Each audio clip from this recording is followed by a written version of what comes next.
Welcome back to the final segment of the Taiwan Outlook, and I'm your host, Wu Ruiguo. In this final segment, we're going to continue our discussions with Professor Philip Xu of the National Taiwan University. Philip, the last 10 years or so, I think a common topic or a very much a focused topic among those of us in the academic community concerns with the rise of China. What would China, after it's risen, due to the regional economy, due to the regional security, even onto the international level. But now, with the relaxation of tensions between China and Taiwan, and further economic integration between the two sides, a new term has been invented, the so-called Chaiwan, C-H-A-I-W-A-N. And we've seen that some countries like Korea, South Korea, that is, they're very nervous about the possible integration of the high-tech industries between the two sides. And also Japan, worrying about the possibility of the two sides of the Taiwan Straits becoming closer. How would you think that after the risen of the Chinese nation, and also now with the relaxation of the cross-strait tensions, how would you think that countries around us, particularly Japan, South Korea, and ASEAN countries, how would they respond to such tremendous changes? I would kind of surmise that their reactions may vary a little bit between the economic and non-economic realms. On the economic front, I think their concern of a more integrated Taiwan or whatever is perhaps legitimate. But I think that is an inevitable reality or inevitable consequence for their economic status or what they have to face anywhere in the global economy. It's really not unique to the integration of Taiwan-China, but it's happening everywhere. If they are concerned about the integration of cross-strait, they could probably be even more concerned about the EU integration. So I think that's a legitimate, but that's a response that they will have to craft some sort of strategy to cope with. So that's on the economic front. In the non-economic front, for example, on the political front, I think there remains a long time to be seen whether or not cross-strait political future would significantly change. For the time being, I guess the majority of the citizens on this island would really prefer status quo.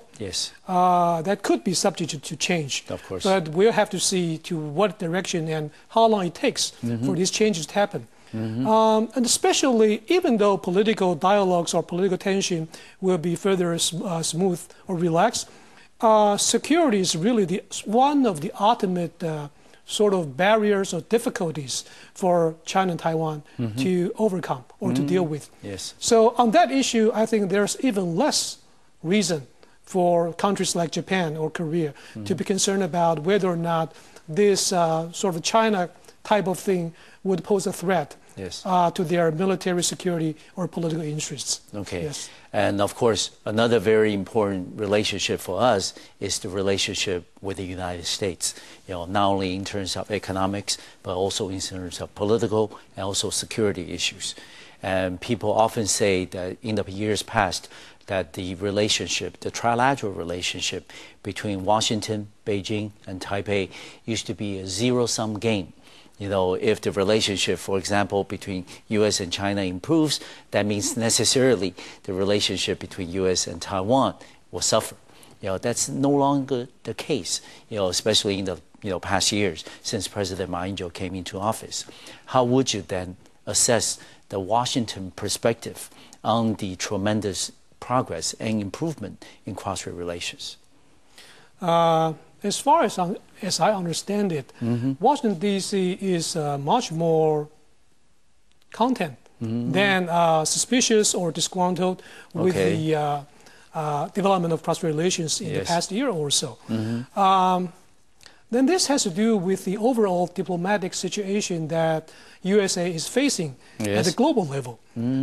Although the problems of the Iraq War seems to be receding gradually, but the resurgent problem in Afghanistan and also the lingering problem or even aggravated the threat from Iran is still pretty much there, let alone the uncertainty in North Korea. Yes. So I would say in the 5 to 10 years, Washington would remain happy and in dire need to see a continuously improved relations between Taiwan and China. So, pretty much as you said, there's no more a zero-sum game in the trilateral relations. On the other hand, I think it is undeniable that there are some sort of minor elements within USA to hold a skeptical view toward improvements of cross-strait relations. But I think that's confined to a very limited group of people in politics, in the academic communities, or in the other spheres. But as I said, to what extent or whether or not the cross relations would have a breakthrough on the political front is still very, very uncertain. So I think there's really no need for these people to be too much worried about that. Okay. Yes. And also earlier that you mentioned that despite the progress in cross-strait relations, the military threat that China poses against Taiwan is still very real. For example, the number of Chinese PLA missiles targeted against Taiwan has actually been increasing and not decreasing, in the past year. And that is very disappointing. And that's why Washington has repeatedly stated, even under the new President Barack Obama, that the United States has the obligation under the Taiwan Relations Act to continue to sell Taiwan, defensive arms hardware. So, the U.S. arms sales to Taiwan has always been a very sensitive issue in cross-strait relations, also in U.S.-China relations. How would you think that, such an issue, the arms sales, to Taiwan, could destabilize the trilateral relationship? And what's the likelihood of such a scenario happening? The adverse impact of U.S. arms sales to Taiwan in the trilateral relations, I think, can be detected. However, we have to understand that the adverse impact really stems from, in the first place, China's military threat. So the source of all the problems still lie within China. It's not a problem for Taiwan per se. No. But I think as long as the U.S. continues their arms sales to Taiwan, protests and unhappiness on the part of China would also continue. But I do not think that's going to be a decisive factor to really jeopardize the improvements of cross-strait relations or even to U.S.-China relations. As a matter of fact, if one sees all the improvements without any potential risks or sources of uncertainty in key relations like a trilateral relation like that, that would be an exception in diplomatic history at a global level. So I think it's a natural phenomenon that there would be some uncertainties there. As long as it's not fatal, it's not decisive, it's actually probably a positive thing to sort of maintain a balance at the overall level. Yes. And another sensitive area is what you mentioned earlier, Taiwan's international space. And you also mentioned that this year was historic in the sense that after 38 years of absence, that we're able, for the first time, to participate in a United Nations affiliated activity at the World Health Assembly. And many people believe that as long as the cross-strait relations continue to move in a positive direction, with a positive momentum behind it, that there are bound to be more cases where Taiwan can attain, a similar type of status or participate, in the words of former U.S. Secretary of State Condoleezza Rice, meaningful international activities. So, do you think that, as in your view, that there could be, between Beijing and Taipei, there could be a, agreed upon formula, for Taiwan to participate, on international, stage at different organizations, including United Nations affiliated organizations as well as the NGOs, the non-governmental organizations? I think you use a very interesting term, formula. Yes. I would say if there's going to be a formula, it will be probably one of a de facto formula, not necessarily a formalized or de jure formula. Because if there is ever a set of principles or formula being developed down the road, it's going to be on a trial and error and a mutually testing basis. Yes. It's going to be a long-term sort of enterprise.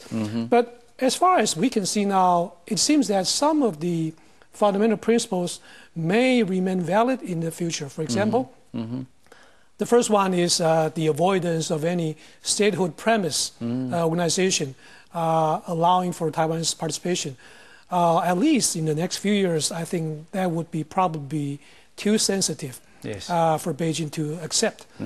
And the other is, I guess, perhaps more in the realm of functional organizations, such as economics, public health, humanitarian relief, so on and so forth. So I guess these are the two minimum principles that would make up the foundation for a future formula. But as I said, the most important issue is really to what extent, throughout the interactive process, greater mutual trust could be established to really allow for expanded realm or scope of this formula. That really hinges on the wisdom of not only the leaders of the two sides, but also the ordinary citizens across Taiwan Strait. And 10 seconds, Professor Xu, what's your perspective on cross-strait relations in the next in the next 5 years? Say. 5 years. I think it will continually ease up in terms of on the political front.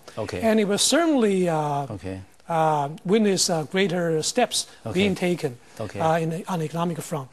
So overall speaking, we hope that it's going to be a contributor rather than an undermining factor for the general welfare of people in this society. Good. I want to thank Professor Philip Shi of the National Taiwan University to be our special guest on the Taiwan Outlook today. And in the future, we'll certainly look for another opportunity of having Philip back on the program. Thank you, Philip. Thank you. My pleasure. Yes. Well, thank you for watching. I'll see you next time on Taiwan Outlook on the Macroview Television. Thank you.